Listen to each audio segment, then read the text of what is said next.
పంచాయతీరాజ్ శాఖ మంత్రిగా కొనసాగుతా ఉన్నారు. అంగన్వాడీల విషయంలో చాలా వరకు ఖాళీలు కనబడతా ఉన్నాయి. ఆ యొక్క ఫిలప్ కోసం ఏమైనా ప్రయత్నాలు జరుగుతున్నాయి అనుకోవచ్చా?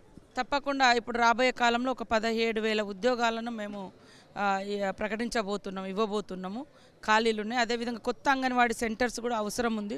అది కొంత సెంట్రల్తో ముడిపడి ఉంది కాబట్టి ఆ దిశగా కూడా సాధించడం కోసం అంతా లిస్ట్ అవుట్ చేసుకొని ఈ మధ్యకాలంలో సెంట్రల్కి సంబంధించినటువంటి మినిస్టర్స్ని కూడా కలుస్తాం, కొత్త వాటిని. అదేవిధంగా పాత వాటి అన్నీ కూడా మన స్థాయిలో అయ్యేటి మేము కూడా ఫిలప్ చేస్తాం. మంచి పౌష్టికారం అందించే విధంగా ఎప్పటికప్పుడు మానిటరింగ్ చేస్తున్నాం.